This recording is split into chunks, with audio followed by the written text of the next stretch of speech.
सीधे लाइन्स हो या टेढ़े एंगल्स, सबको खत्म करेंगे आज।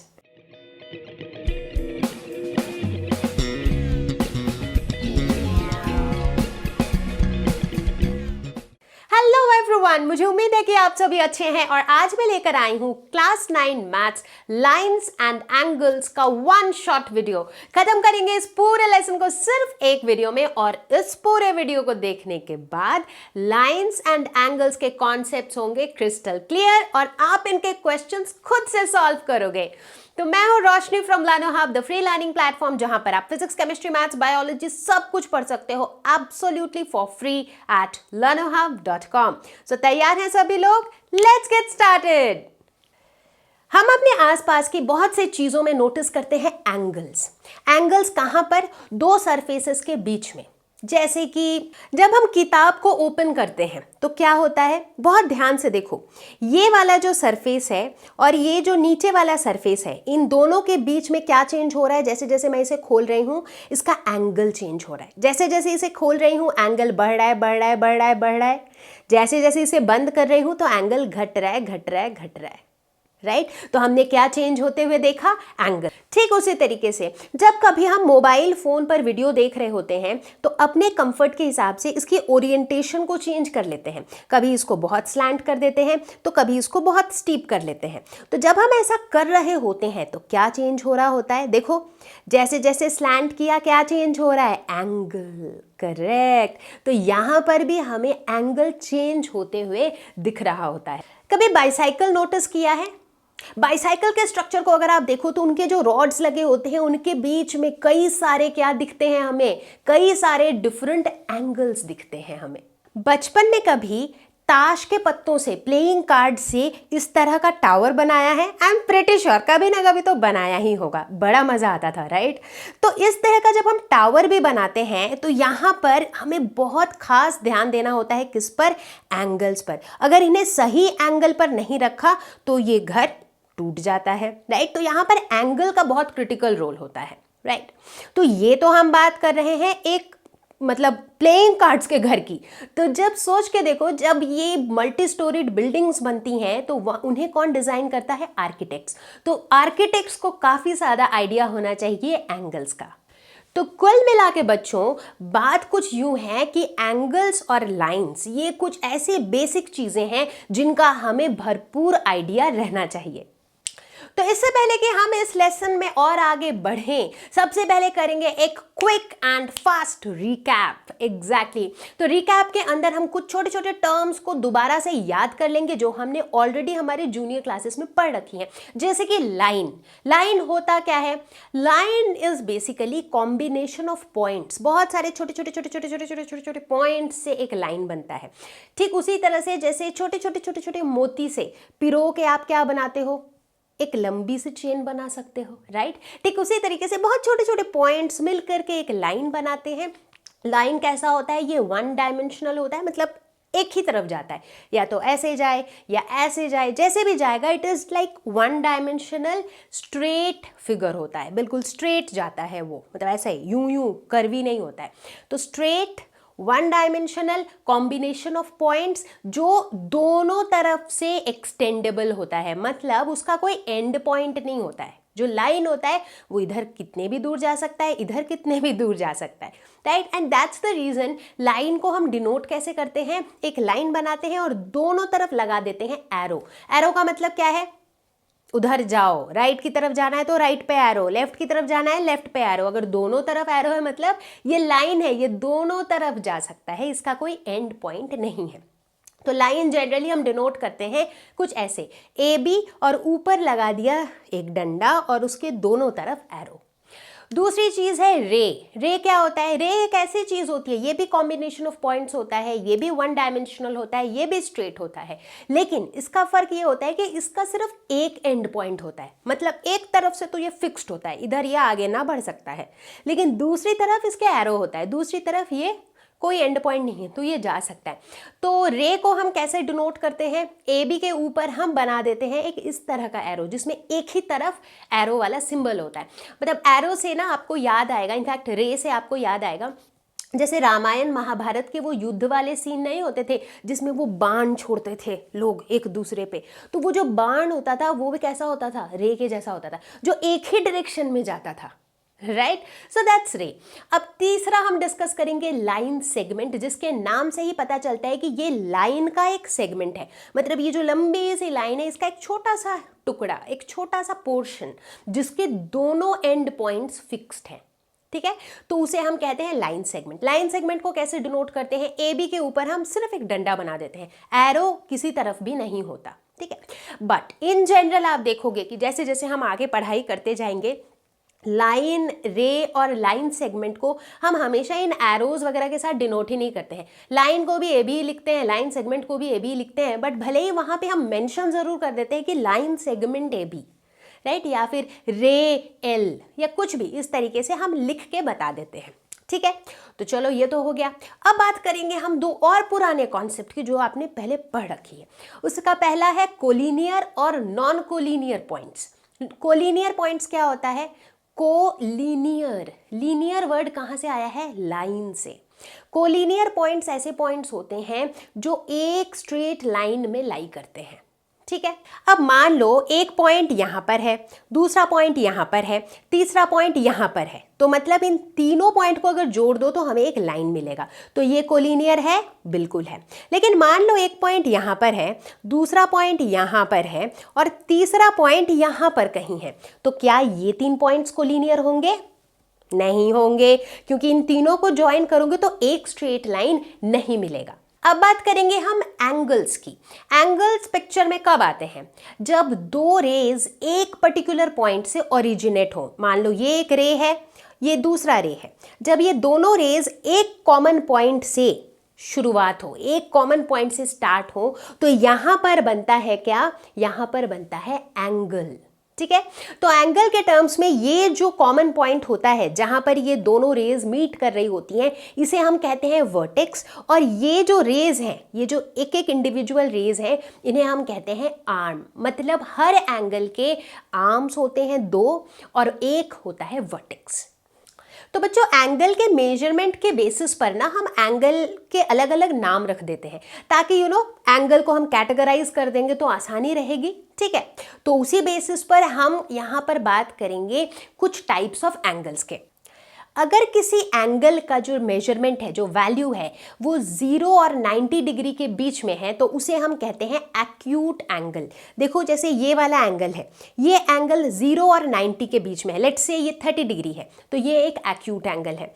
लेट्स से इस एंगल की बात करें, let's say this is 45 degrees, तो ये भी 0 और 90 के बीच में है, तो ये कैसा एंगल है, एक्यूट एंगल। अगर इस एंगल की बात करें, let's suppose this is 75 degrees, तो ये कौन सा एंगल है, ये भी एक्यूट एंगल है। बट द मोमेंट इन दोनों रेज के बीच का जो एंगल है वो 90 डिग्री हो जाता है, तो इसे हम कौन सा एंगल कहेंगे, इसे हम कहेंगे राइट एंगल। एग्जैक्टली, तो ये मेरा दूसरा टाइप का एंगल हो गया, दैट इज राइट एंगल। अच्छा ठीक है, अगर 90 डिग्री से ज़्यादा हुआ तो मतलब अगर यूं चला गया एंगल, तब क्या, तो अगर इस एंगल की वैल्यू जो है 90 से ज़्यादा और 180 से कम हो, तब हम उसे कहेंगे ऑब्ट्यूज एंगल। जैसे फॉर एग्जाम्पल अभी लेट्स से इसकी मेजरमेंट है 120 डिग्री, तो ये कैसा एंगल है, obtuse angle. Let us suppose इसको और थोड़ा पीछे धक्का मार देते हैं, मान लेते हैं कि अभी जो ये वाली एंगल है, लेट्स से दैट इज से 150 डिग्री, तो ये कौन सा एंगल है, ऑब्ट्यूज एंगल। अब मान लो कि ये बिल्कुल स्ट्रेट लाइन हो गया, यानी कि ये एंगल कितना है, 180 डिग्री। 180 डिग्री को हम कौन सा एंगल कहते हैं, इसे हम कहते हैं स्ट्रेट एंगल, क्योंकि जब एंगल 180 डिग्री होती है तो हमें एक स्ट्रेट लाइन मिलता है, इसीलिए हम इसे कहते हैं स्ट्रेट एंगल। ओके, लेकिन एंगल इससे भी अधिक तो हो सकता है, अगर ये यूं नीचे चला जाए, बिल्कुल हो सकता है। तो अब ऐसे एंगल को क्या कहेंगे, जो 180 से ज़्यादा हो लेकिन 360 से कम हो, उसे हम कहेंगे रिफ्लेक्स एंगल। ठीक है, तो यहाँ से ले करके इसे अगर आप नीचे से यूं घुमा दो, तो ये जितने भी एंगल्स बनेंगे, जैसे फॉर एग्जांपल अगर ऐसे आ गए दोनों रेज, आप बोलोगे ये तो बीच का एक्यूट एंगल है, बीच का एक्यूट एंगल है, बट हमने तो मेजरमेंट इधर से करनी शुरू की थी, राइट। तो इधर से मेजर करोगे तो यूं आपका एंगल है, है कि नहीं? तो ये जो एंगल है that is your reflex angle, ठीक है। और ऐसे करते करते फाइनली जब ये दोनों मीट कर जाते हैं तो इधर से मेजर करोगे तो कितना एंगल है? 360 डिग्री, और 360 डिग्री को हम कहते हैं कंप्लीट एंगल। तो बच्चों, एंगल्स का जो ये टॉपिक है ना, ये एक बहुत ही बेसिक, कॉन्सेप्चुअल और बहुत इंटरेस्टिंग टॉपिक है। ट्रस्ट मी, इसमें जो है ना, मतलब बहुत ज़्यादा दिमाग लगाने की ज़रूरत ही नहीं है। अगर आपको बेसिक टर्मिनोलॉजीज पता है ना, और अगर आप डायग्राम को अच्छे से देखते हो, तो आपका ऐसे ही सारे क्वेश्चन सॉल्व हो जाते हैं और बड़ा मज़ा आता है इन क्वेश्चंस को सॉल्व करने में। ट्रस्ट मी, अभी देखना, हम धीरे धीरे और भी क्वेश्चन सॉल्व करेंगे। तो उससे पहले हम कुछ और एंगल्स के बारे में डिस्कस करेंगे, ठीक है। तो सबसे पहले हम बात करेंगे कॉम्प्लीमेंट्री एंगल और सप्लीमेंट्री एंगल्स के बारे में। कॉम्प्लीमेंट्री एंगल्स मतलब दो ऐसे एंगल्स जिनका सम 90 डिग्री हो, ठीक है। मतलब मान लो एक एंगल है 30 डिग्री का, दूसरा एंगल है 60 डिग्री का, सो दोनों का सम क्या हो गया? 90 डिग्रीज। तो ये दोनों कॉम्प्लीमेंट्री एंगल्स कहलाएंगे, ठीक है। ठीक उसी तरीके से अगर मान लो दो एंगल्स का सम 180 डिग्री हो तो उन्हें हम क्या कहेंगे? सप्लीमेंट्री एंगल्स, ठीक है। जैसे एक का मेजरमेंट है लेट्स से 100 डिग्री, दूसरा क्या है 80 डिग्री, सो दोनों का सम हो गया 180 डिग्री, तो ऐसे दो एंगल्स को हम कहेंगे सप्लीमेंट्री एंगल्स। तो चलो कुछ एग्जांपल्स देखते हैं। ध्यान से देखो इस फिगर को। तो अगर इस फिगर 1 को आप देखो तो यहाँ पर आप देखोगे कि एंगल 1 और एंगल 2 ये दोनों कैसे एंगल्स हैं? चलो फटाफट से गेस करो। एग्जैक्टली ये दोनों है कॉम्प्लीमेंट्री एंगल्स, क्योंकि इन दोनों का सम है 90 डिग्री। हमें दिख रहा है कि ये राइट एंगल बना रहे हैं दोनों मिलके, राइट। तो ये कॉम्प्लीमेंट्री एंगल्स हैं। दूसरी तरफ अगर मैं पूछूं कि एंगल 3 और एंगल 4 ये कैसे एंगल्स हैं? एब्सोल्युटली ये है सप्लीमेंट्री एंगल्स, क्योंकि एंगल 3 और एंगल 4 मिलकर के बना रहे हैं एक स्ट्रेट लाइन, यानी कि दोनों मिलके बना रहे हैं 180 degree, and therefore they are supplementary angles. अब देखते हैं हम फिगर नंबर 2। यहां पर फोकस करो एंगल 1 और एंगल 2 पे। अब मैं पूछती हूं कि भाई बताओ कि ये कॉम्प्लीमेंट्री एंगल्स है या सप्लीमेंट्री? आप बोलोगे ऐसे कैसे गेस मारे मैम, हमें तो इनकी वैल्यूज पता ही नहीं है। एब्सोल्युटली सही बात है। तो मैं बता रही हूँ कि लेट्स से कि angle 1 is 40 degree and angle 2 is 50 degree. अब बताओ क्या ये सप्लीमेंट्री एंगल्स हैं या कॉम्प्लीमेंट्री? अब तो ये बहुत आसान हो गया। एंगल 1 और एंगल 2 का सम कितना है? 90 degree, and therefore they are complementary angles. तो अब बात करेंगे हम एडजेसेंट एंगल्स की। एडजेसेंट का मतलब होता है, आप समझ लो, पड़ोसी एंगल्स, मतलब जो एक के बगल में ही है, एक के बगल में दूसरा angle, so that's adjacent angle. तो एडजेसेंट एंगल्स हम उन एंगल्स को कहेंगे जिनका एक कॉमन आर्म होता है, एक कॉमन वर्टेक्स होता है, और जो नॉन कॉमन आर्म है वो कॉमन आर्म के ऑपोजिट साइड होता है। बात समझ में आई? एग्जाम्पल के साथ समझ आएगी। लेट अस सपोज कि मेरे पास एक ऐसा सेटअप है, ठीक है। तो ये ब्लू और पिंक के बीच का जो एंगल है, ब्लू और पिंक रे के बीच का जो एंगल है, और पिंक और येलो के बीच का जो एंगल है, ये दोनों क्या है? ये दोनों एडजेसेंट एंगल्स हैं। क्यों एडजेसेंट एंगल्स हैं? ये पड़ोसी एंगल्स हैं, बिल्कुल। क्यों? क्योंकि देखो इनका कॉमन वर्टेक्स है, ये जो पॉइंट है वर्टेक्स जो है ये कॉमन है दोनों में, बिल्कुल है।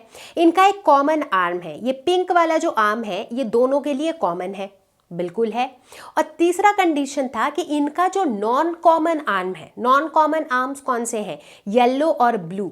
तो ये नॉन कॉमन आर्म्स जो हैं कॉमन आर्म के ऑपोजिट साइड में रहना चाहिए। जैसे कॉमन आर्म है पिंक, तो पिंक के दो ऑपोजिट साइड में इनके नॉन कॉमन आर्म्स लोकेटेड है। तो ये तीनों कंडीशन अगर सेटिस्फाई हो गए, इसका मतलब ये दो एंगल्स एडजेसेंट एंगल्स हैं, ठीक है। अब मान लो मैं पूछती हूँ कि ये जो पूरा बड़ा वाला एंगल है, मतलब कि ब्लू और येलो लाइन के बीच में जो एंगल है, ये बड़ा वाला जो एंगल है, क्या ये एंगल और पिंक और येलो के बीच में जो एंगल है, ये वाला एंगल, क्या ये दोनों एडजेसेंट एंगल्स कहला सकते हैं? नहीं, नहीं कहला सकते हैं। क्यों? आप बोलोगे कि मैम देखो लेकिन वर्टेक्स तो इनका भी कॉमन है। ठीक है, वर्टेक्स तो कॉमन है। आप बोलोगे कि मैम देखो ये वाला बड़ा वाला एंगल अगर लें और ये छोटा वाला एंगल लें, दोनों में ही एक कॉमन आर्म है, ये येलो वाला, येलो तो कॉमन आर्म है, तो यानी कि दोनों में कॉमन आर्म भी है। हाँ, ये बात भी सही है। लेकिन जो तीसरा कंडीशन है वो यहाँ पे सेटिस्फाई नहीं हो रहा है। तो इसका मतलब येलो अगर कॉमन आर्म है तो इनका नॉन कॉमन आर्म कौन सा है? पिंक और ब्लू। लेकिन क्या पिंक और ब्लू येलो के दो ऑपोजिट साइड्स में लाई कर रहे हैं? नहीं लाई कर रहे हैं, दोनों देखो येलो के एक ही तरफ लाई कर रहे हैं। तो इसीलिए ये जो बड़ा वाला एंगल है और ये जो छोटा वाला एंगल है, ये दो एडजेसेंट एंगल्स नहीं होंगे। तो कोई भी दो एंगल एडजेसेंट एंगल्स तभी कहलाएंगे जब तीनों कंडीशन सेटिस्फाई हो। तो अब अगला एंगल जो हम डिस्कस करने वाले हैं वो है linear pair of angles. Linear word का मतलब क्या होता है? Line, straight line. तो लीनियर पेयर ऑफ एंगल्स ऐसे एडजेसेंट एंगल्स होते हैं जो 180 डिग्री बना रहे होते हैं साथ में। ठीक है, मतलब इसको आप कह सकते हो कि कोई भी एडजेसेंट एंगल्स जिनका सम 180 डिग्री हो उन्हें हम कहते हैं लीनियर पेयर ऑफ एंगल्स। क्यों कहते हैं लीनियर पेयर? वापस से यही वाला सेटअप लेते हैं। मान लेते हैं ये दो एडजेसेंट एंगल्स हैं, मान क्या लेते हैं, ये दो एडजेसेंट एंगल्स हैं ही। अगर ये और ये इन दोनों एडजेसेंट एंगल्स का अगर सम 180 डिग्री है, 180 डिग्री सम है, मतलब ये एक स्ट्रेट एंगल बनाएगा, एक स्ट्रेट लाइन बनाएगा। तो वैसे केस में इनके जो नॉन कॉमन आर्म्स हैं, ये दो नॉन कॉमन आर्म्स थे इनके, ये एक स्ट्रेट लाइन बनाएगा कुछ इस तरीके से। और तब हम इन दोनों एंगल्स को साथ में क्या कहेंगे? Linear pair of angles. ठीक है, बात समझ में आई? तो इसीलिए लीनियर पेयर ऑफ एंगल्स को डिफाइन करने का एक और तरीका होता है कि कोई भी दो ऐसे एडजेसेंट एंगल्स जिनके नॉन कॉमन आर्म्स एक स्ट्रेट लाइन बनाए। राइट, ये दो एडजेसेंट एंगल्स हैं, इनका कॉमन आर्म पिंक वाला है, नॉन कॉमन आर्म कौन सा है? ब्लू और येलो। तो यहाँ पर चूंकि इनको 180 डिग्री साथ में बनाना है तो जाहिर सी बात है कि इनके जो नॉन कॉमन आर्म्स होंगे वो एक स्ट्रेट लाइन बनाएंगे। ठीक है, तो लीनियर पेयर ऑफ एंगल्स की यही कहानी है। अब इसको कैसे भी घुमा के कह लो, मतलब कोई भी लीनियर पेयर ऑफ एंगल्स है मतलब वो एडजेसेंट एंगल्स भी हैं और उनका सम कितना है? 180 डिग्री है। और अगर दो एडजेसेंट एंगल्स हैं जिनका सम 180 डिग्री है, इसका ये भी मतलब है कि इन एडजेसेंट एंगल्स के जो नॉन कॉमन आर्म्स हैं वो एक स्ट्रेट लाइन बनाएंगे। अब बारी है किसकी? वर्टिकली ऑपोजिट एंगल्स की। वर्टिकली ऑपोजिट एंगल्स, नाम पे ध्यान दो, वर्टिकली ऑपोजिट मतलब ये ऐसे एंगल्स होंगे जो ऑपोजिट होंगे एक दूसरे के। ठीक है, कब बन सकते हैं ऐसे एंगल्स? जब कभी भी दो लाइंस एक दूसरे को इंटरसेक्ट करे एट अ पॉइंट, जैसे कि ये देखो दो लाइंस एक दूसरे को एक पॉइंट पे इंटरसेक्ट कर रही है, और जब भी ऐसा होगा तो हमें वहां मिलेगा वर्टिकली ऑपोजिट एंगल्स। ठीक है, वर्टिकली ऑपोजिट एंगल्स कौन से होंगे? आपको क्या लगता है? देखो बीच में टोटल 4 एंगल्स बन रहे हैं, तो जो ऑपोजिट एंगल्स हैं उनको हम कहेंगे वर्टिकली ऑपोजिट एंगल्स। जैसे यहाँ पर एंगल 1 और angle 3 they are vertically opposite angles. उसी तरीके से angle 2 and angle 4 they are vertically opposite angles.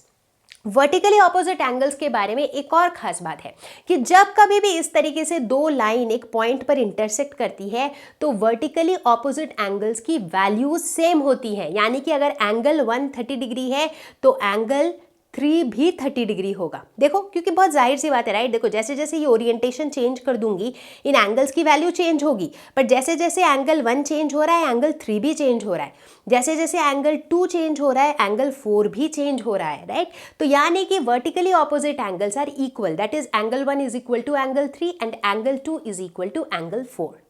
तो एंगल्स के बारे में हमने काफ़ी कुछ बात कर ली। अब बारी है लाइंस की।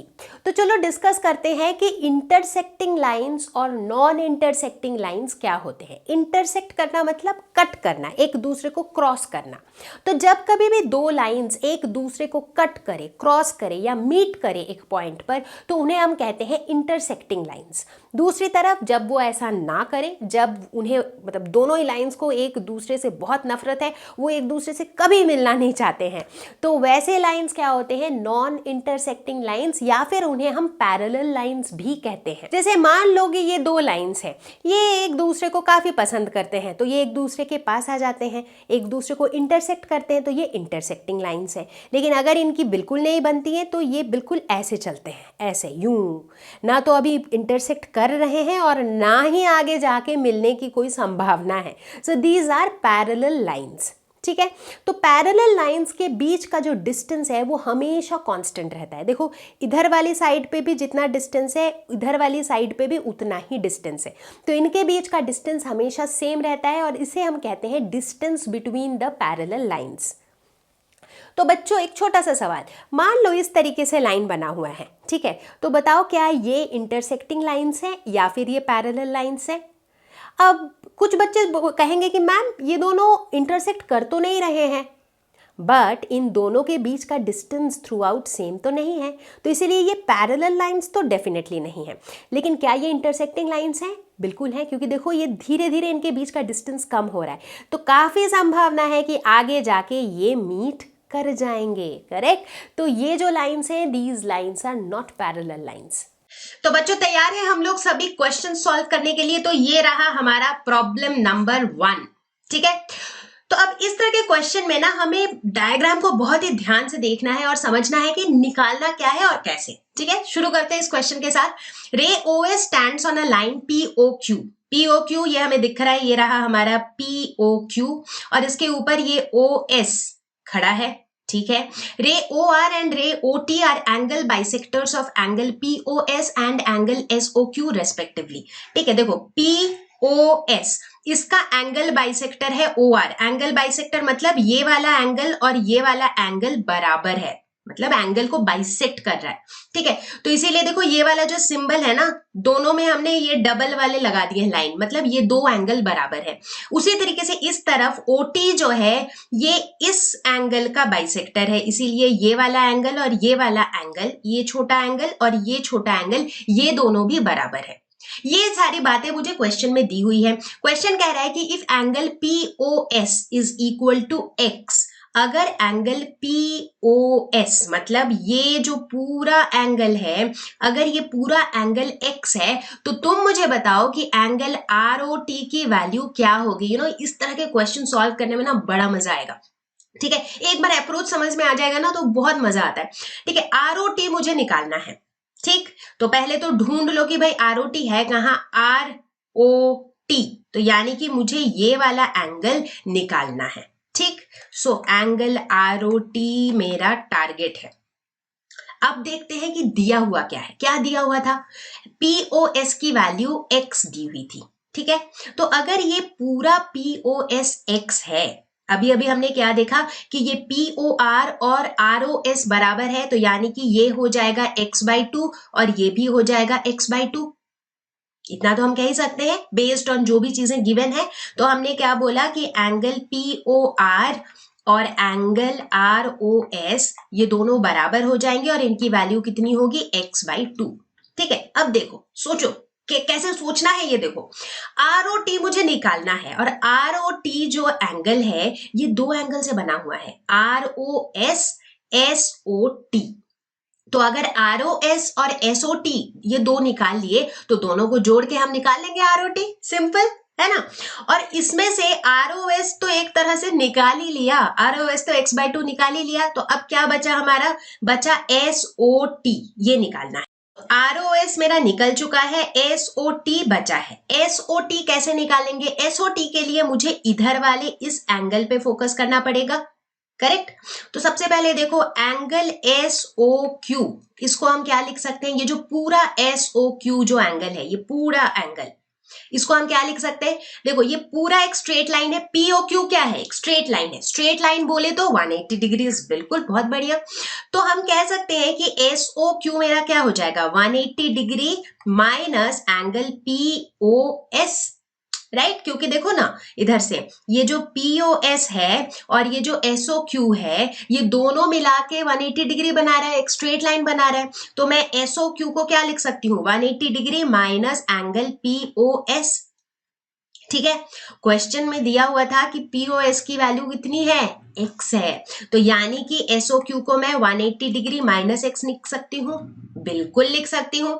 ठीक है, अब देखो मुझे चाहिए क्या था, मुझे SOQ में इंटरेस्ट नहीं था, मेरा इंटरेस्ट क्या था, मैंने पहले ही बताया था कि ये ROT क्या है, ROT is basically ROS plus SOT, मतलब ROT जो है ये basically angle ROS plus angle SOT है, जिसमें से ROS हमने यहाँ पे निकाल लिया है, SOT मेरा इंटरेस्ट है, तो SOT कैसे निकालेंगे? अब देखो SOQ जो है इसका भी ये OT एंगल बाइसेक्टर है, जिस वजह से ये वाला एंगल और ये वाला एंगल बराबर है, तो हम लिख सकते हैं कि angle SOT is equal to angle TOQ is equal to ये जो SOQ की वैल्यू है उसका आधा, यानी कि 180 degree minus X divided by 2। सही है। तो देखो मैंने क्या निकाल लिया, मैंने एसओटी भी निकाल लिया, राइट। तो अब मुझे क्वेश्चन में निकालना क्या था, एंगल आर ओ टी। तो चलो अब तो बहुत आसान हो गया मेरा काम। Angle R O T is equal to angle R O S plus angle S O T. Values डालना है और कुछ बचा ही नहीं है। एंगल आर ओ एस क्या निकाला था, x/2। Angle S O T क्या निकाला, 180 डिग्री माइनस x/2। तो ये क्या हो जाएगा, x plus 180 degree minus x divided by 2। x cancel हो जाएगा, तो ये हो गया 180/2 यानी कि 90 degree, and that is our answer. ठीक है, तो बहुत ही आराम से समझाया मैंने, क्योंकि इस तरह के क्वेश्चन में ना क्वेश्चन का अप्रोच इज मोर इंपॉर्टेंट, क्योंकि घुमा फिरा के आपको कुछ भी क्वेश्चन आ सकता है। आपको क्या देखना है, सबसे पहले ये फाइंड आउट करना है कि निकालना कौन सा एंगल है। उस एंगल की वैल्यू निकालने के लिए मुझे कौन कौन से एंगल की वैल्यूज पता होनी चाहिए। ठीक है, 2-4 क्वेश्चन और करेंगे, फिर अपने आप कॉन्फिडेंस आएगा। ठीक है, चलो आगे बढ़ते हैं। तो चलो भाई देखिए प्रॉब्लम 2 क्या कहता है। ये कहता है कि lines A B and C D intersect at O. ठीक है, ये दोनों जो है ओ पॉइंट पर इंटरसेक्ट कर रहे हैं ये दो lines. If angle AOC plus angle BOE is equal to 70 degree, ये मेरा गिवन है। एंगल एओसी यानी कि ये एंगल, और एंगल बीओई यानी कि ये वाला एंगल, तो इन दोनों एंगल का सम दिया हुआ है 70 डिग्री। और क्या दिया हुआ है, angle BOD is equal to 40 degree, यानी कि बीओडी बोले तो ये वाला एंगल दिया हुआ है 40 डिग्री।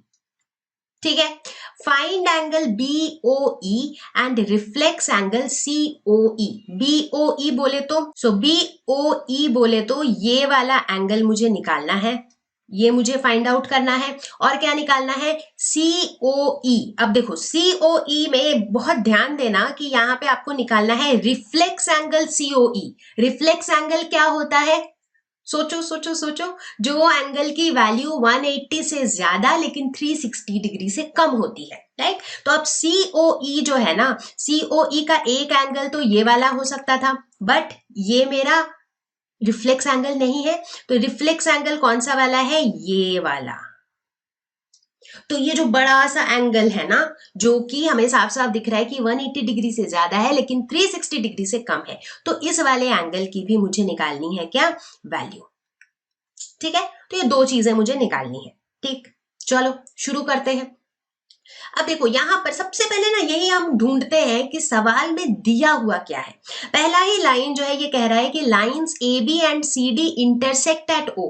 दो लाइंस इंटरसेक्ट कर रही हैं। कभी भी किसी भी सिचुएशन में जब दो लाइंस यूं इंटरसेक्ट करती हैं तो क्या होता है, हमें वर्टिकली ऑपोजिट एंगल्स मिलते हैं, राइट। ये दोनों वर्टिकली ऑपोजिट एंगल, ये दोनों वर्टिकली ऑपोजिट एंगल्स, और हमें पता है कि वर्टिकली ऑपोजिट एंगल्स इक्वल होते हैं, बिल्कुल। ठीक है, तो मतलब एक पीस ऑफ इंफॉर्मेशन यहां पर मुझे मिली, और वो पीस क्या है कि ये ए बी और सी डी अगर इंटरसेक्ट कर रहे हैं, इसका मतलब है कि ये जो एंगल ए ओ सी है, यानी कि ये वाला जो एंगल है और ये एंगल बी ओ डी जो है, ये दोनों एंगल बराबर हैं। ठीक है, तो हम क्या कह सकते हैं कि angle A O C is equal to angle B O D is equal to 40 degree, क्योंकि बीओडी की तो वैल्यू दी हुई है 40 डिग्री, राइट।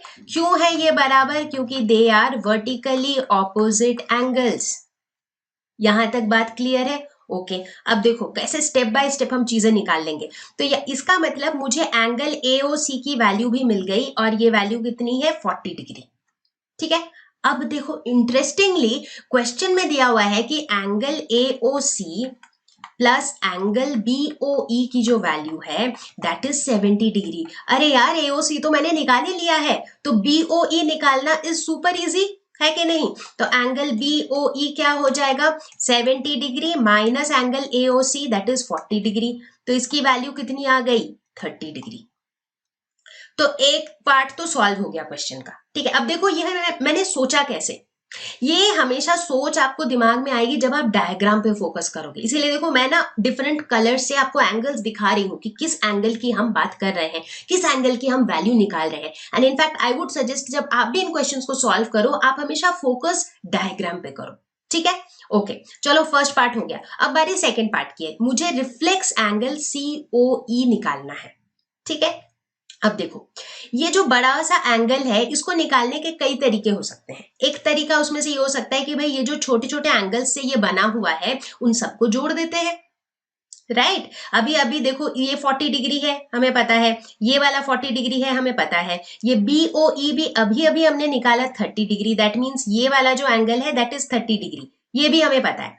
तो अब मुझे निकालना बाकी सिर्फ AOD है। अगर AOD निकाल लिया तो इन सबको जोड़ देंगे तो रिफ्लेक्स एंगल COE आ जाएगा, है कि नहीं? तो इतना मुश्किल नहीं है। तो मतलब अभी मेरा टारगेट क्या है, छोटा सा टारगेट रखेंगे अभी हम कि पहले AOD को निकालते हैं। कैसे निकाल सकते हैं? अच्छे से डायग्राम को देखो, देखो एंगल AOD और एंगल BOD ये दोनों मिलके क्या बना रहे हैं, एक स्ट्रेट लाइन बना रहे हैं, यानी कि ये पूरा एंगल क्या है, 180 डिग्री है। तो हम कह सकते हैं कि angle AOD plus angle BOD जो है that is equal to 180 degree, correct कह सकते हैं आसानी से। तो यहां से मैं एंगल AOD की वैल्यू निकाल सकती हूँ which will be equal to 180 degree minus angle BOD, और BOD की वैल्यू तो भाई मुझे पहले से ही पता थी 40 डिग्री। सो 180 माइनस 40 कितना हो गया, 140 डिग्री। तो इससे मैंने एंगल AOD भी निकाल लिया। ठीक है, अब मुझे निकालना क्या था क्वेश्चन में, मुझे निकालना था रिफ्लेक्स एंगल COE। और अगर बड़े ध्यान से देखें तो ये जो बड़ा सा रिफ्लेक्स एंगल है ये कितने एंगल से बना हुआ है, ये 40 डिग्री प्लस ये वाला जो AOD था इसका हमने निकाला 140 डिग्री। तो बेसिकली 40 प्लस 140 प्लस 40 प्लस 30, इससे बन रहा है मेरा रिफ्लेक्स एंगल COE, करेक्ट। तो बस वही करो, जोड़ दो सारों को। तो 40 plus 140 plus 40 plus 30।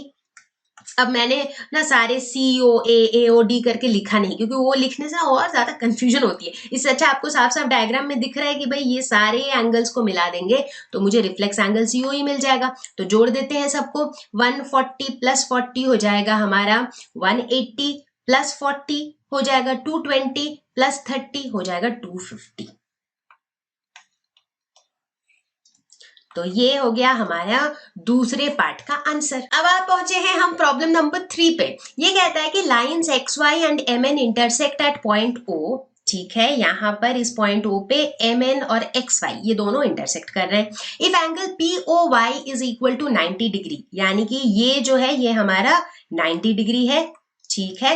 And A is to B is equal to 2:3, मतलब ये A और B जो एंगल्स है इनका रेशियो दिया हुआ है। तो मुझे C की वैल्यू निकालनी है, ठीक है। सबसे पहले जो पता है उससे हम क्या निकाल सकते हैं, देखो साफ साफ क्या दिख रहा है कि ये XOY जो है this is a straight line, ये तो सबको दिख रहा है साफ साफ, है कि नहीं। जिसका मतलब क्या है कि ये 90 degree plus A plus B is equal to 180 degree, right. It means कि 90 degree plus A plus B is equal to 180 degree, क्योंकि ये एक स्ट्रेट लाइन बना रहा है, स्ट्रेट लाइन मतलब 180 डिग्री, ठीक है। तो यानी कि यहां से मुझे पता चला कि A प्लस B की वैल्यू कितनी होगी, 180 degree minus 90 degree that is 90 degree, ठीक है। अच्छा, क्या कोई पॉसिबिलिटी है कि मैं A और B की एग्जैक्ट वैल्यू निकाल लूं? पॉसिबिलिटी है, बिल्कुल है, क्योंकि A is to B का रेशियो तो यार इसमें दिया हुआ है 2:3 है। चूंकि 2:3 का रेशियो है तो लेट अस एज्यूम, मान लेते हैं कि A की वैल्यू है 2x, तो B की वैल्यू कितनी होगी 3x, क्योंकि दोनों का रेशियो 2:3 है। अब एग्जैक्ट क्या वैल्यूज है वो हमें पता नहीं, बट हमने मान लिया कि भैया A 2x है और B 3x है, ठीक। अगर ऐसा मान लिया तो हम क्या लिख सकते हैं, अभी अभी हमने क्या देखा कि A plus B is equal to 90, तो हम लिख सकते हैं कि 2x plus 3x is equal to 90, लिख सकते हैं ना। देखो मजेदार आइडिया था ना ये। तो 5x इज इक्वल टू 90 और यहां से हम x की वैल्यू निकाल लेंगे दैट इज 90/5। सो 5 1 5, 5 8 40, तो ये हो गया 18 डिग्री। अब x की वैल्यू 18 आ गई तो A की वैल्यू कितनी आएगी, A क्या था, A था 2x और B था 3x, तो A की वैल्यू हो जाएगी 2 into 18 that is 36 degree. B की वैल्यू क्या हो जाएगी 3 इंटू 18 दैट इज 54 डिग्री। तो इस तरीके से हमने क्या क्या निकाला, ए और बी की वैल्यू निकाली, लेकिन मैम क्वेश्चन में तो सी की वैल्यू निकालने के लिए कहा गया है। अरे तो सी की वैल्यू भी निकाल लेंगे अगर ए भी पता चल गया है तो। कैसे, देखो यहाँ पे दिख रहा है कि MNO जो है, ये MON जो है ये कैसा है, ये एक स्ट्रेट लाइन है कि नहीं है। अगर ये स्ट्रेट लाइन है इसका मतलब ये पूरा B प्लस सी कितना होगा, 180 डिग्री होगा, राइट। तो इसका मतलब B प्लस सी की वैल्यू 180 डिग्री होगी, तो C की वैल्यू क्या हो जाएगी, 180 डिग्री माइनस B। B निकाल लिया है हमने, बिल्कुल निकाल लिया है, तो C की वैल्यू हो जाएगी 180 degree minus 54 degree and this is equal to 126 degree, और यही हमारा आंसर है। मुश्किल था नहीं था, राइट। अब देखो जैसे जैसे हमने 3 क्वेश्चन सॉल्व किए, थोड़ा सा आई एम प्रीटी श्योर आपको आइडिया लग रहा है कि कैसे क्वेश्चंस को सोचना है, कैसे अप्रोच करना है, ठीक है। चलो इसी बात पे एक और question, problem number 4, angle PQR is equal to angle PRQ, ठीक है। मतलब ये वाला एंगल और ये वाला एंगल ये दोनों बराबर है। We have to prove that angle PQS is equal to angle PRT। मुझे क्या प्रूव करना है कि ये वाला एंगल और ये वाला एंगल ये बराबर है, ये मुझे प्रूव करना है। कैसे प्रूव करेंगे, देखो गिवन क्या है, जो दी हुई है चीजें वहीं से तो शुरुआत होगी, राइट। तो गिवन ये है कि एंगल PQR जो है that is equal to angle PRQ, ठीक है, राइट। तो अगर ये एंगल और ये एंगल बराबर है, अब देखो सिंपल जो हमारा अलजेब्रा था ना वो अलजेब्रा में वापस जाते हैं। अगर एंगल PQR और एंगल PRQ बराबर है, दोनों तरफ हम -1 से मल्टीप्लाई कर सकते हैं, दोनों तरफ हम 180 डिग्री ऐड कर सकते हैं, उसमें क्या दिक्कत है, राइट। अगर दोनों तरफ 180 डिग्री ऐड कर देंगे तो कुछ ऐसा सा एक इक्वेशन मिलेगा मुझे। अब देखो इस इक्वेशन का मतलब क्या है, इसका मतलब है कि एंगल PQR और एंगल PQS ये दोनों क्या बना रहे हैं, ये दोनों एंगल मिला के एक स्ट्रेट लाइन बना रहे हैं, यानी कि दोनों का सम कितना है, 180 डिग्री है, राइट। बात को समझो, अगर तुम ध्यान दोगे तो ये पूरा एंगल 180 डिग्री है, उसी तरह इधर भी ये पूरा एंगल 180 डिग्री है, ये बात हमें पता है और हम उसी बात का फायदा उठा रहे हैं। यहाँ पर हमने बोला ठीक है ये दिया हुआ है कि ये दोनों एंगल बराबर है, इसका मतलब 180 डिग्री माइनस ये एंगल और 180 डिग्री माइनस ये एंगल भी बराबर होना चाहिए, and 180 degree minus angle PQR क्या होगा, देखो ये स्ट्रेट लाइन में से PQR सब्ट्रैक्ट करोगे तो इधर वाला एंगल बचेगा, right. So this is equal to 180 degree minus angle PQR is equal to angle PQS। ठीक उसी तरह 180 degree minus angle PRQ that is equal to angle PRT। तो भाई हो गया प्रूफ, हेंस प्रूव्ड। तो मतलब देखो कुछ खास था ही नहीं ये क्वेश्चन, तो ये तो बहुत ही आसान सा क्वेश्चन था, नहीं क्या। तो एक्चुअली जब आप कुछ 10-15 क्वेश्चन सॉल्व कर लोगे ना तो उसके बाद आपको इस लेसन के सारे क्वेश्चंस बहुत ही आसान और बहुत ही मजेदार लगेंगे। अब चलते हैं क्वेश्चन नंबर 5 की तरफ। POQ इज अ लाइन, ठीक है, दिख रहा है मुझे। Ray OR is perpendicular to line POQ। अगर OR इस लाइन के ऊपर परपेंडिकुलर है इसका मतलब ये एंगल कितना है, 90 डिग्री है। OS is another ray lying between the rays OP and OR, ठीक है, OS भी दिख रहा है। प्रूफ क्या करना है कि एंगल ROS यानी कि ये वाला angle is equal to half of angle QOS यानी कि ये वाला obtuse angle minus angle POS बोले तो ये इधर वाला एंगल, ठीक है। सो ये तीनों एंगल के बीच का एक रिलेशनशिप है, ठीक है। तो फिलहाल तो देखते हैं कि जो दिया हुआ है उसके ऊपर बेस करके हम कितने रिलेशनशिप्स बता सकते हैं ये जो 2-3 एंगल्स है इनके बीच में। तो देखो पहली बात तो हम यहाँ पर ये बता सकते हैं कि angle POS plus angle ROS जो है इसकी वैल्यू क्या हो जाएगी। अब देखो चूंकि ये 90 डिग्री है, अब देखो POQ is a straight line, right. तो यानी कि ये जो पूरा POQ की वैल्यू है दैट इज 180। अब इस 180 का आधा तो 90 हो गया है, तो बचा हुआ आधा भी तो 90 ही होगा। सो बचा हुआ आधा इज ये वाला एंगल ROS प्लस POS। तो इन दोनों एंगल का सम कितना हो जाएगा, 90 हो जाएगा, करेक्ट, क्योंकि बाकी आधा 90 है और पूरा टोटल 180 है, तो ये 90 हो जाएगा, इसमें कोई डाउट नहीं है, परफेक्ट। तो इसको एक पहला रिलेशन बना लेते हैं, ठीक है। अब देखो मुझे यहाँ पर जो एंगल्स इन्वॉल्व हैं उसमें एक एंगल QOS भी है, तो कहीं ना कहीं मुझे QOS को भी इन्वॉल्व करना है। इनफैक्ट मैथ्स में ऐसे ही सोचते हैं हम लोग, मतलब इस तरह के लेसन में ना कुछ प्रूव करना है तो देखो क्या प्रूव करना है, जिन जो एंगल्स उसमें इन्वॉल्व है उनको इन्वॉल्व करो, राइट। तो यहाँ पर मुझे QOS को किसी तरह पिक्चर में लाना है, तो QOS को मैं क्या लिख सकती हूँ, तो देखो एंगल QOS की अगर मैं बात करूं, QOS इज बेसिकली ये 90 degree plus angle ROS, so this is equal to 90 degree plus angle ROS। ठीक है, इसको मैं ऐसे लिख सकती हूँ। अब देखो पहले इक्वेशन में एक तरफ 90 डिग्री है, दूसरी तरफ एंगल्स है, दूसरे वाले इक्वेशन को भी उसी फॉर्मेट में ले आते हैं, राइट। तो इसे हम क्या कह सकते हैं, angle QOS minus angle ROS is equal to 90 degree. तो इसको हम कह देते हैं इक्वेशन 2।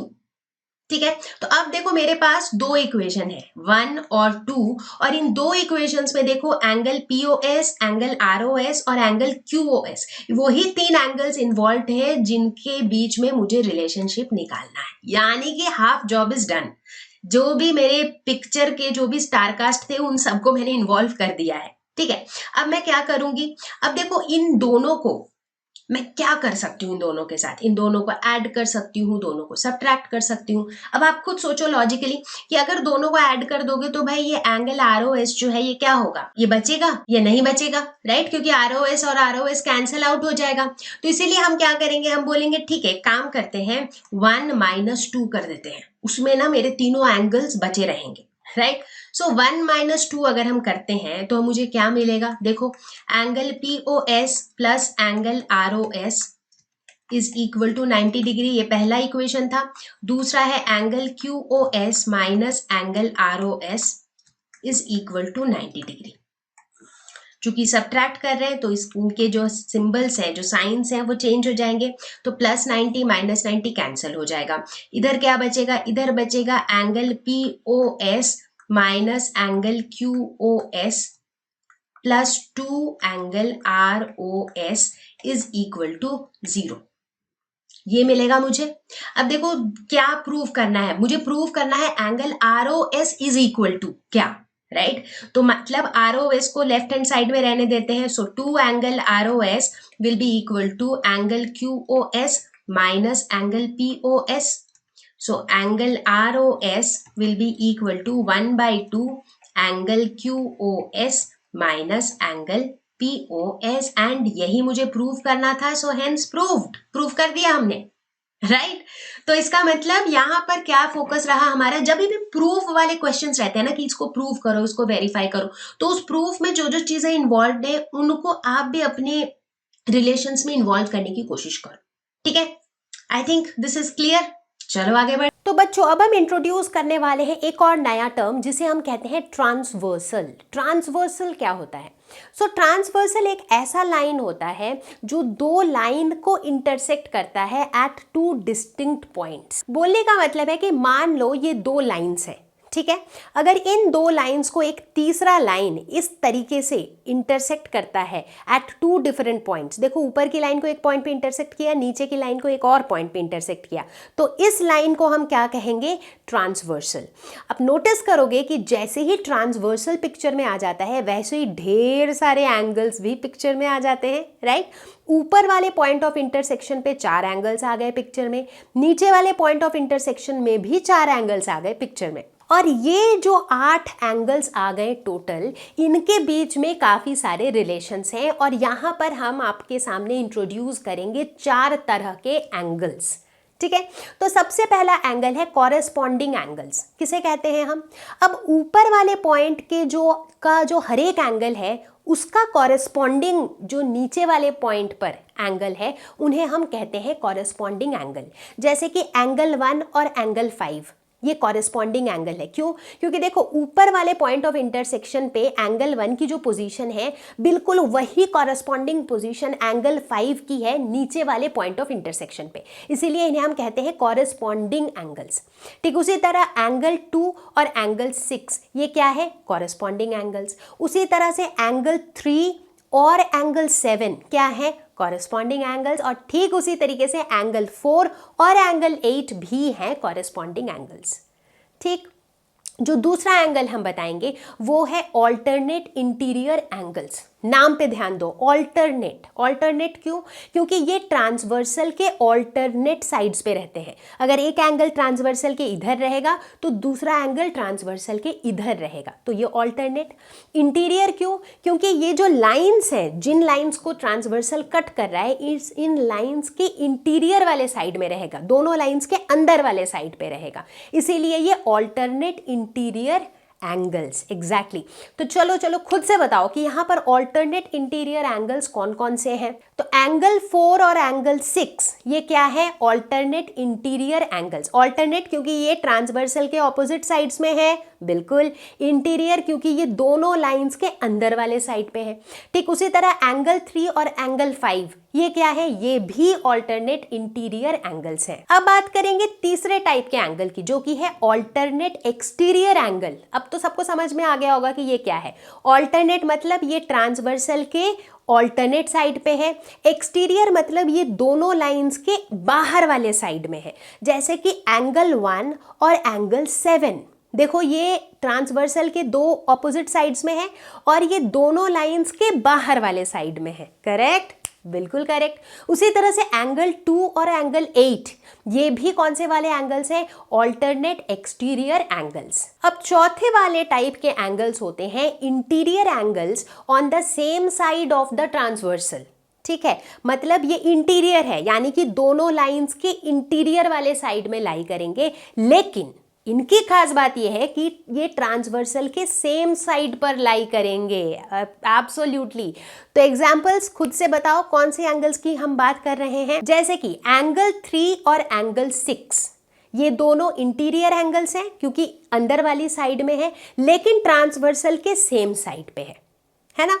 ठीक उसी तरह से अगर देखें हम एंगल 4 और एंगल 5 ये दोनों भी ट्रांसवर्सल के सेम साइड पर है, लेकिन दोनों लाइंस के इंटीरियर वाले साइड पे है। तो ये कुछ एग्जांपल्स हो गए interior angles on the same side of transversal. ठीक है, तो अब ट्रांसवर्सल वाले पिक्चर में जितने भी एंगल्स आते हैं हमारे सामने वो सारा क्लियर हो गया ना क्लियर। चलो आगे बढ़े।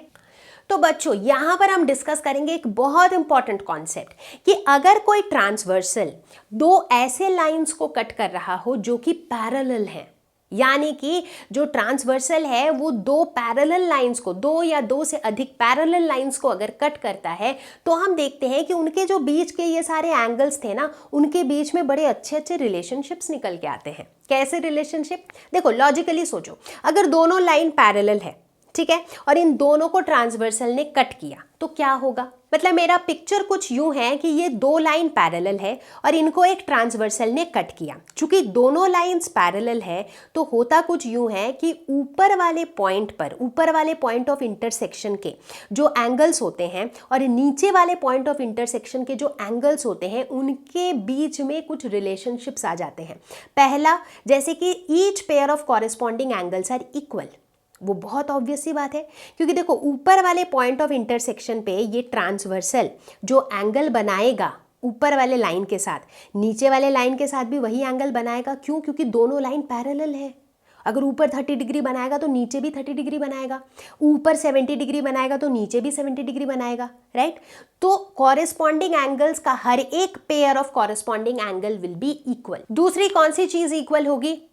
Alternate interior angles will also be equal. तो ऑल्टरनेट इंटीरियर एंगल्स कौन से वाले थे? जो ट्रांसवर्सल के ऑपोजिट साइड थे लेकिन दोनों लाइंस के इंटीरियर वाले साइड पे थे। तो इनकी भी वैल्यूज क्या हो जाएंगी? बराबर हो जाएंगी।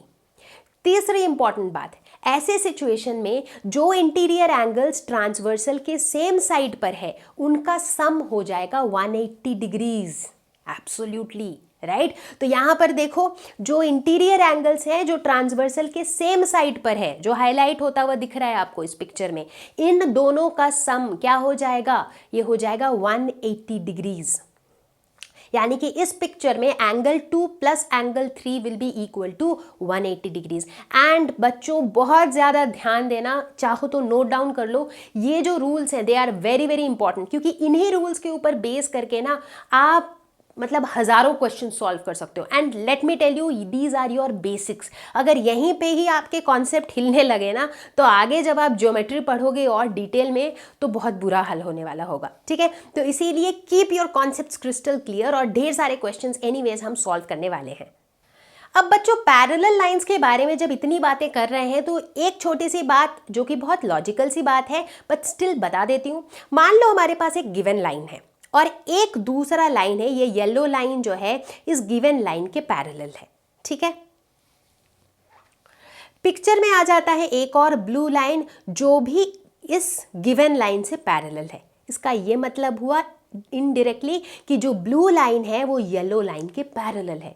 बोलने का मतलब है कोई भी लाइन अगर दो से अधिक, 3, 4, 5, 10 लाइंस भी अगर ऐसे हो जो एक गिवन लाइन के पैरेलल हो, इसका साफ साफ यही मतलब होता है कि वो सारे लाइंस आपस में पैरेलल हैं। तो चलो सभी लोग क्वेश्चन सॉल्व करने के लिए तैयार हैं? चलो फटाफट से पेन पेपर लेके रेडी हो जाओ, लेट्स सॉल्व क्वेश्चंस।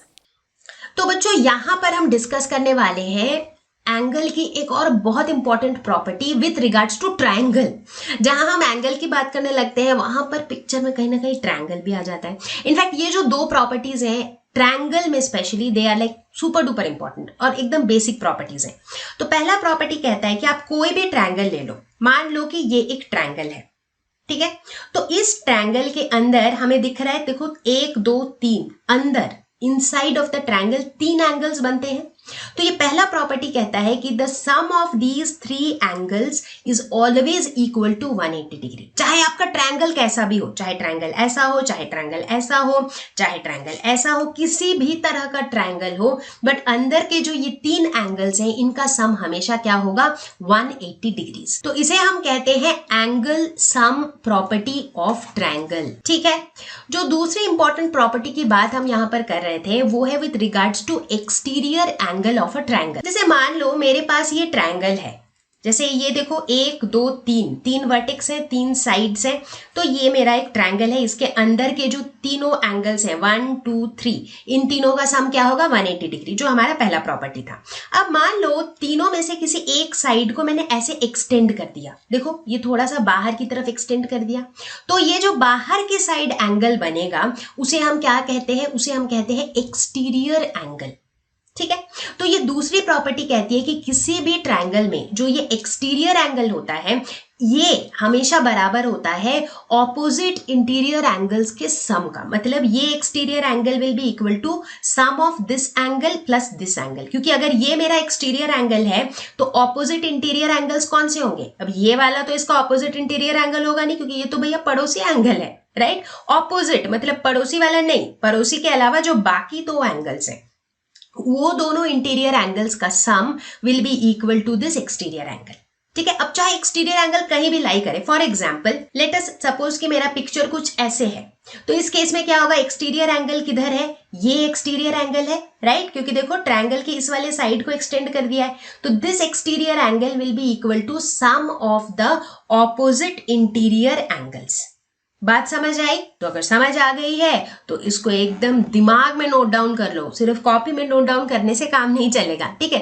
तो अब ये जो जितनी भी चीजें हमने अभी तक पढ़ी, चाहे ट्रांसवर्सल पढ़ा, चाहे पैरेलल लाइंस पढ़े, चाहे corresponding angles, internal alternate interior, alternate exterior angles, जो भी चीजें पढ़ी सबको मिला जुला के करेंगे कुछ क्वेश्चन सॉल्व। तो चलो देखते हैं प्रॉब्लम नंबर 1।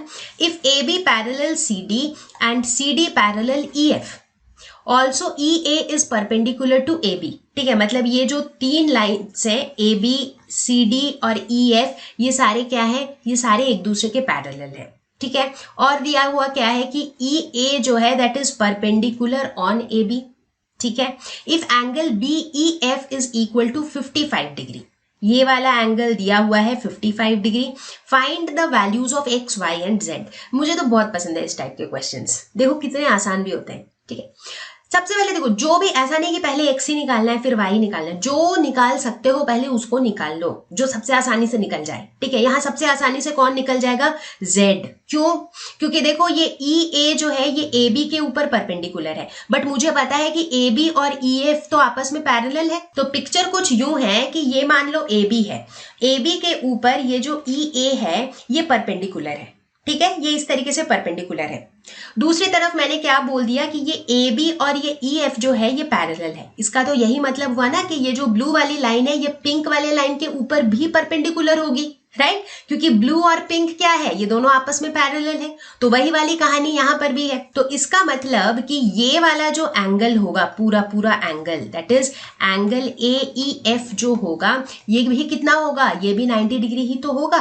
तो इसका मतलब z plus 55 degree is equal to 90 degree. तो भाई इतनी ही आसानी से z निकलना था। So z is basically 90 degree minus 55 degree, that is 35 degree. तो z तो निकल गया, ठीक है। अब फोकस करेंगे किसी और वैल्यू पे। अब देखो, चूंकि मुझे z की वैल्यू पता चल गई है ना, और यहाँ का जो पिक्चर है ये कुछ कुछ कैसा है, पैरेलल लाइंस हैं, एक ट्रांसवर्सल भी है। क्योंकि देखो ना, ये जो ई बी है, ई बी क्या है, ये जो ई बी लाइन है, this is acting like a transversal, right? तो देखो ये सी डी और ई एफ दो पैरेलल लाइंस है, उसको ये ट्रांसवर्सल कट कर रहा है। तो ये जो z की वैल्यू है, बेसिकली क्या उसकी हेल्प से मैं कोई और वैल्यू निकाल सकती हूँ? सोचो सोचो सोचो। निकाल सकते हैं हम लोग, बिल्कुल निकाल सकते हैं। तो चलो ट्राई करके देखते हैं कैसे निकाल सकते हैं। तो या तो हम ट्रांसवर्सल का कॉन्सेप्ट लगा सकते हैं, उसके अलावा और क्या कॉन्सेप्ट लगा सकते हैं, सोचो। जब ट्रांसवर्सल का कॉन्सेप्ट लगा सकते हैं, लगाते हैं ना।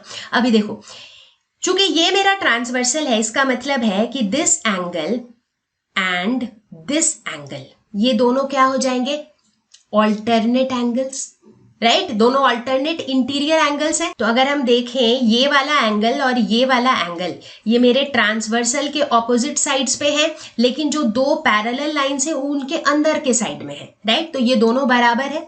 तो मैं कह सकती हूँ कि एंगल सी डी ई जो है that is equal to angle D E F which is equal to 55 degree.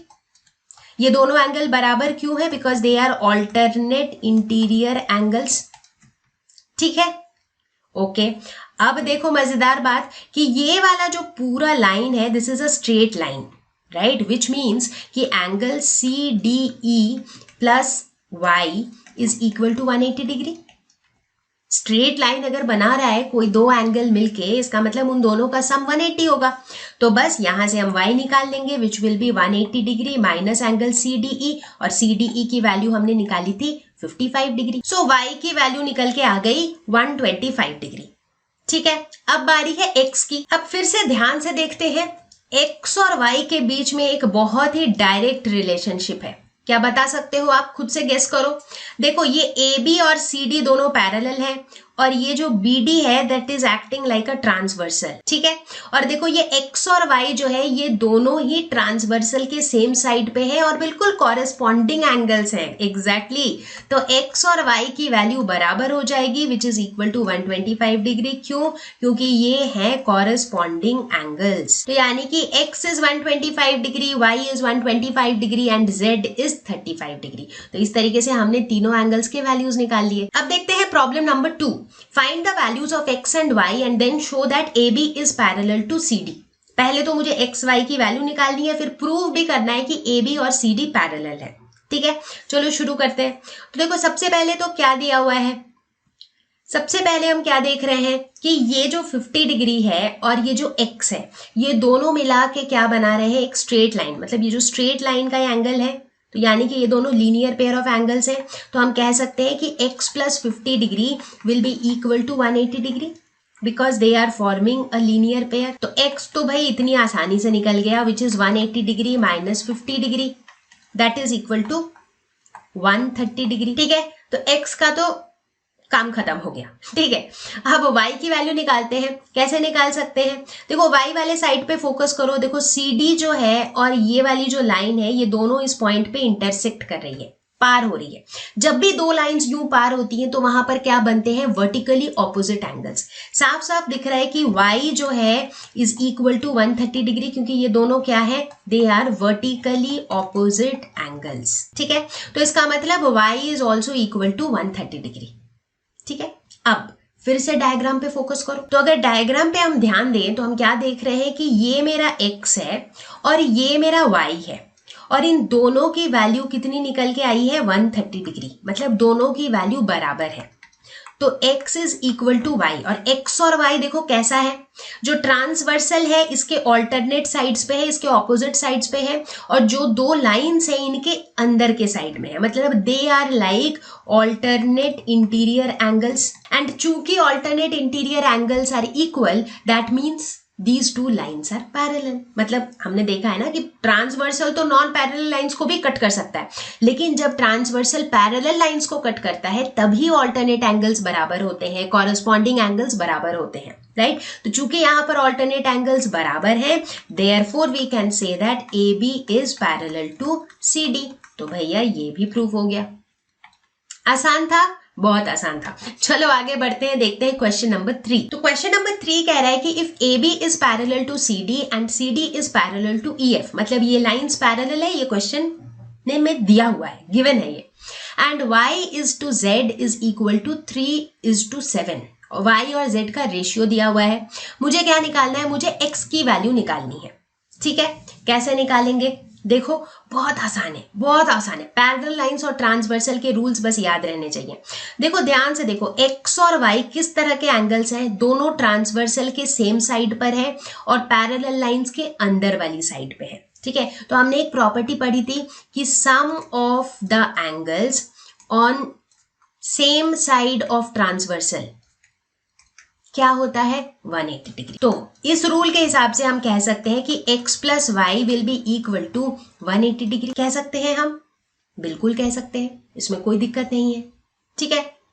अच्छा, और क्या हम इस पूरे पिक्चर को देख के कह सकते हैं, पूरे डायग्राम को अगर फोकस करें, अब मान लो सिर्फ ये वाले लाइन पे फोकस करो, लाइन AB और लाइन EF पे अगर हम फोकस करें तो इनके ऊपर से ये ट्रांसवर्सल गया, तो इस समय पर ये जो x है और ये जो z है, इन दोनों को देखो क्या है, ये ट्रांसवर्सल के ऑपोजिट साइड्स में है, लेकिन AB और EF जो पैरेलल लाइन से उनके इंटरनल वाली साइड में है, यानी कि x जो है ये z के बराबर है। क्यों, क्योंकि they are alternate interior angles, ठीक है। तो ये हमारा दूसरा रिलेशनशिप है जो मुझे पता है इस डायग्राम को देखते हुए, ठीक, क्लियर है, ओके। अब हम यूज करेंगे जो हमें यहां पर दिया हुआ है। अब देखो x is equal to z, तो मैं क्या करूंगी, x के बदले में इस वाले एक्सप्रेशन में भी z लिख सकती हूँ, बिल्कुल लिख सकती हूँ। z plus Y is equal to 180 degree लिख ही सकती हूँ, क्योंकि x और z तो बराबर है। अब आप सोचोगे कि मैंने ऐसा क्यों किया, ऐसा इसलिए किया क्योंकि क्वेश्चन में जो रिलेशनशिप दिया हुआ है वो y और z के बीच में ही दिया हुआ है, ठीक है। तो पहले y और z निकाल लेते हैं, है कि नहीं। तो अब जो क्वेश्चन में दिया हुआ है उसके हिसाब से हम एज्यूम कर लेते हैं कि भैया y की वैल्यू है 3x, तो z की वैल्यू क्या हो जाएगी 7x, क्योंकि इनके बीच का रेशियो 3:7 है, ठीक है। तो अब इस वाले एक्सप्रेशन में एक y और z की वही वैल्यू डाल दो, यानी कि 7x plus 3x is equal to 180 degree. That means 10x is equal to 180 degree, यानी कि x is equal to 18 degree. तो x की वैल्यू निकल गई। अब y आसानी से निकलेगा, y क्या हो जाएगा 3 into x, that is 3 into 18, that is 54 degree. z भी आसानी से निकलेगा, that is 7 into 18, that is equal to 126 degree. अब क्या बचा x और z तो बराबर ही है, मैंने पहले ही बोला था, तो x की वैल्यू भी क्या हो जाएगी 126 डिग्री। तो यानी कि x भी निकल गया, z भी निकल गया और y भी निकल गया। तो ये था हमारा इस क्वेश्चन का आंसर। तो चलो बच्चों देखते हैं क्वेश्चन नंबर 4। ये कहता है कि if PQ parallel to ST, यानी कि ये जो PQ लाइन है और ये जो ST है ये दोनों एक दूसरे के पैरेलल है। Angle PQR is equal to 110 degree, ये एंगल 110 है। RST इज 130, यानी कि ये एंगल 130 है। मुझे क्या निकालना है, फाइंड एंगल QRS, यानी कि मुझे इस वाले एंगल की वैल्यू निकालनी है, ठीक है। तो सबसे पहले सोचो कि क्या हो सकता है यहाँ पर पिक्चर। देखो पहले ही दिया हुआ है कि ये दोनों लाइंस पैरेलल है, ठीक है। तो इसका कहीं ना कहीं हम कुछ ना कुछ यूज तो करेंगे, राइट। तो अब क्या करते हैं इसे, देखो ये लाइन ST और PQ पैरेलल है, तो उसमें ये QR और SR जो है ये कैसे बिहेव कर लेते हुए दिख रहे हैं, ट्रांसवर्सल की तरह, एग्जैक्टली। तो मान लो मैं यहाँ पर एक डॉटेड लाइन बना लेती हूँ, एज्यूमिंग कि ये जो डॉटेड लाइन है ये भी ST से पैरेलल है। ST से पैरेलल होगा तो PQ से भी पैरेलल होगा, ठीक है। इतना तो हमें पता ही है। अमेजिंग। अब हम क्या करेंगे, तो अब हम क्या देखते हैं कि यार एसटी और ये डॉटेड लाइन पैरेलल है, इसका मतलब है ये जो 130 डिग्री है और ये वाला जो एंगल है, राइट, मतलब मान लेते हैं कि दिस इज एंगल 1, ठीक है, तो ये एंगल 1 और ये 130, ये दोनों का सम क्या हो जाएगा 180 डिग्री। क्यों? Because sum of the angles on the same side of the transversal is equal to 180 degree, है कि नहीं। तो यानी कि हम क्या कह सकते हैं कि 130 डिग्री प्लस, इसको 1 ना मान के हम x मान लेते हैं क्योंकि 1 से कंफ्यूजन हो जाएगा कि शायद ये 1 डिग्री है, right. So 130 degree plus x is equal to 180 degree. तो x की वैल्यू क्या हो जाएगी 180 degree minus 130 degree, that is equal to 50 degree. ठीक है, मैंने x निकाल लिया, बट मुझे तो ये बीच वाला क्वेश्चन मार्क निकालना है, उसको कैसे निकालेंगे। अब फोकस करो ये PQ पे और इस डॉटेड लाइन पे, ठीक है, ये भी तो दोनों पैरेलल है। चूंकि ये दोनों भी पैरेलल है तो इनके alternate angles will be equal, ये वाला एंगल और ये पूरा angle they will be equal, right, क्योंकि ये ट्रांसवर्सल QR के दो ऑपोजिट साइड्स में है और दोनों पैरेलल लाइंस के अंदर में है। ठीक है, तो हम क्या कह सकते हैं कि 110 डिग्री वाला जो एंगल है that will be equal to angle, ये पूरा angle which is let's call this point as A, तो हम कह सकते हैं एंगल QRA के बराबर हो जाएगा। अब देखो QRA क्या है, QRA is basically angle QRS plus x, right, ये पूरा जो एंगल है ये कौन कौन सा एंगल है, ये क्वेश्चन मार्क प्लस x, दोनों को मिला के ही वो पूरा एंगल बन रहा है कि नहीं।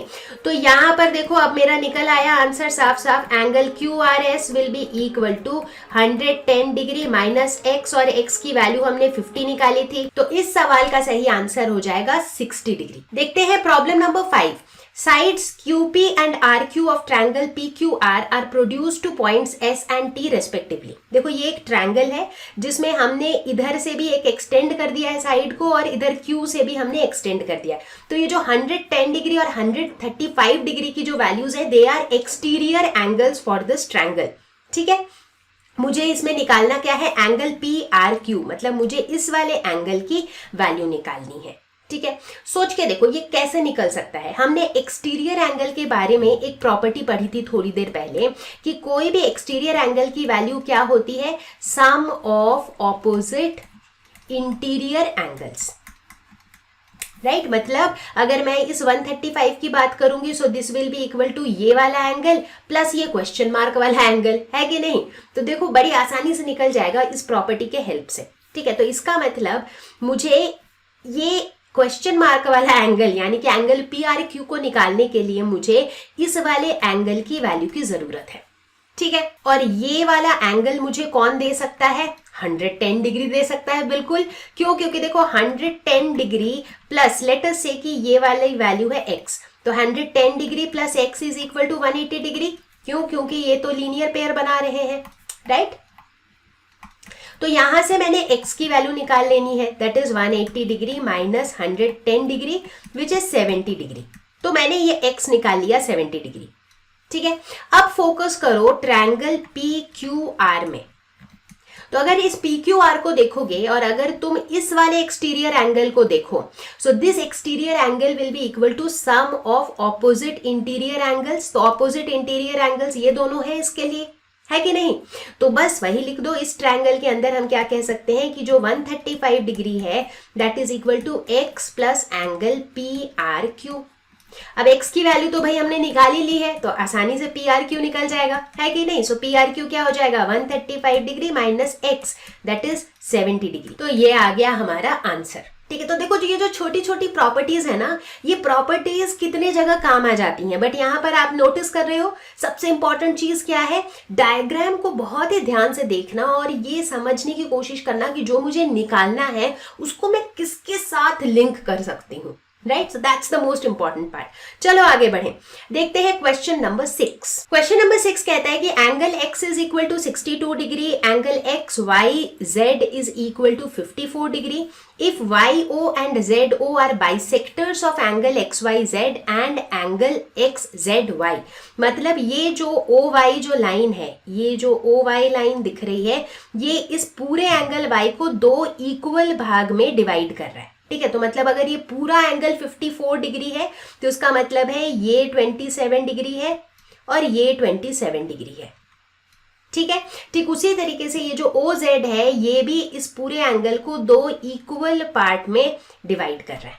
ठीक है, बट ये पूरा एंगल है कितना वो मुझे अभी तक तो नहीं पता, बट मैं आसानी से निकाल सकती हूँ, राइट। कैसे निकाल सकती हूँ, क्योंकि देखो ट्राइंगल XYZ की अगर हम बात करें तो हमें क्या पता है, sum of the three angles is always 180 degree, है कि नहीं। तो देखो इस पूरे ट्राइंगल का अगर हम देखें तो एक एंगल है 62 डिग्री, दूसरा एंगल है ये पूरा एंगल वाई कितना है 54 डिग्री, और तीसरा एंगल मुझे पता नहीं है, यानी कि ये जो एंगल XZY है, और इन तीनों का सम क्या हो जाएगा 180 डिग्री।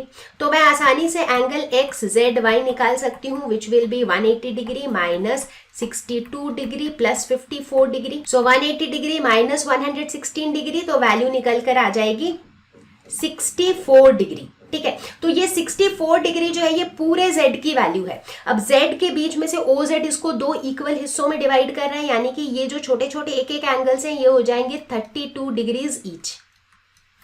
ठीक है, क्वेश्चन में क्या पूछा गया है, फाइंड एंगल OZY।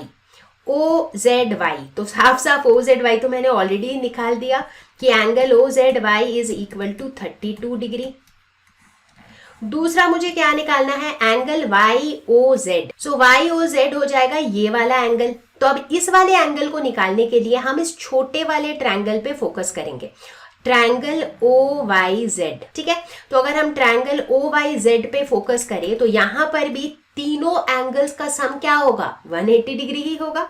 सो यानी कि angle YOZ plus angle OZY plus angle OYZ is equal to 180 degrees. ठीक है, so angle YOZ plus angle OZY अभी अभी निकाला 32 डिग्री, OYZ यहाँ पे साफ साफ दिख रहा है 27 degree, this is equal to 180 degree. तो फिर एंगल YOZ की वैल्यू हो जाएगी 180 degree minus 32 degree plus 27 degree, so this comes out to be 121 degrees. तो इस तरीके से हम यहाँ पर एंगल YOZ की वैल्यू निकाल सकते हैं। ठीक, चलो आगे बढ़ते हैं। तो बच्चों ये है प्रॉब्लम नंबर 7 जो कि हमारा इस वीडियो का आखिरी क्वेश्चन है, बट मुझे उम्मीद है कि अभी तक हमने इतने क्वेश्चन सॉल्व किए हैं कि आपको काफी आइडिया लग चुका होगा कि किस तरह से हमें क्वेश्चंस अप्रोच करने होते हैं, राइट। तो चलो इस क्वेश्चन को भी देख लेते हैं। If lines PQ and RS intersect at point T, मतलब ये दो लाइन्स एक दूसरे को इस पॉइंट पे इंटरसेक्ट कर रहे हैं, such that angle PRT is 40 degree, ये 40 डिग्री है, ये वाला एंगल 95 डिग्री है, and angle TSQ that is ये वाला एंगल इज 75 डिग्री। मुझे क्या निकालना है, एंगल SQT, यानी कि मुझे इस वाले एंगल की वैल्यू निकालनी है। ठीक है, देखो बिना करने से पहले ही ना मैं इसका अप्रोच बता देती हूँ। देखो कितना आसान है, इधर एक ट्रायंगल बन रहा है, इधर एक ट्रायंगल बन रहा है। ठीक है, इस वाले ट्रायंगल के दो एंगल्स पता है तो तुम बड़ी आसानी से तीसरा एंगल निकाल सकते हो। अब ये जो तीसरा एंगल निकालोगे, ये एंगल और ये angle they are vertically opposite angles, तो इसीलिए दोनों की वैल्यू बराबर होगी। ये वाले ट्रायंगल पे आओ तो अब आपने दोनों एंगल्स निकाल लिए हैं तो तीसरा आसानी से निकाल लोगे। सो this is your approach, right. तो चलो अब कैलकुलेट करते हैं। तो सबसे पहले हमारा फोकस रहेगा ट्रायंगल PRT पे। ठीक है, तो इस वाले ट्रायंगल पे लेट अस एज्यूम कि ये वाला एंगल मेरा x है। So x plus 95 degree plus 40 degree is equal to 180 degree. ठीक है, तो ये हो जाएगा x plus 5 135 degree is equal to 180 degree. So x is equal to 180 degree minus 135 degree that is 45 degree. ठीक, अब देखो क्या होगा, ये वाला x और ये वाला x बराबर होगा। ये दोनों बराबर क्यों होंगे, because they are vertically opposite angles. कोई भी दो लाइन इंटरसेक्ट करते हैं तो वहां पर बनते हैं वर्टिकली ऑपोजिट एंगल्स, ये तो पता ही है हमें। तो अब हम आ जाते हैं दूसरे वाले ट्रायंगल पे, यानी कि ट्रायंगल STQ पे आ जाते हैं। ठीक है, इस ट्रायंगल में भी x प्लस 75 डिग्री प्लस जो मुझे निकालना है that is angle SQT is equal to 180 degree होगा, क्योंकि भैया ट्रायंगल चाहे कैसा भी हो हमेशा तीनों एंगल का सम 180 ही होगा। ठीक है, तो यहां पर हम एंगल SQT आराम से निकाल लेंगे, 180 degree minus 75 degree plus x तो निकाला था अभी 45 डिग्री, तो इसकी वैल्यू डाल दो यहाँ पे, तो ये हो जाएगा 180 degree minus 120 degree, that is equal to 60 degree. तो ये हमारा आंसर है। तो बच्चा पार्टी, मुझे उम्मीद है कि ये वीडियो आपको पसंद आया होगा। तो इसी के साथ खत्म होता है हमारा ये one shot video on class 9 maths lines and angles. And जैसा कि मैंने पहले भी बताया था कि ये एक बहुत इंपॉर्टेंट चैप्टर है, तो मैं तो यही सजेस्ट करूंगी कि अगर आप अभी तक मेरे साथ पूरा वीडियो आपने देखा है, तो मैं तो बहुत कॉन्फिडेंट हूं कि अब आप अपने एनसीईआरटी टेक्स्ट बुक के जितने भी अनसॉल्व्ड क्वेश्चन हैं आप खुद से सॉल्व कर पाओगे। So please go ahead and attempt all the questions. और अगर आपसे खुद से सॉल्व होता है तो मुझे कमेंट्स में जरूर लिख के बताना। अगर इस वीडियो को देखने के बाद आपके कॉन्सेप्ट हुए हैं क्रिस्टल क्लियर, तो भी कॉमेंट में लिख के बताना कि कॉन्सेप्ट हुआ क्रिस्टल क्लियर। और मैं आपको जल्दी ही मिलती हूँ एक नए वीडियो के साथ, एक नए टॉपिक के साथ। तब तक के लिए stay home, stay safe, take care, bye bye.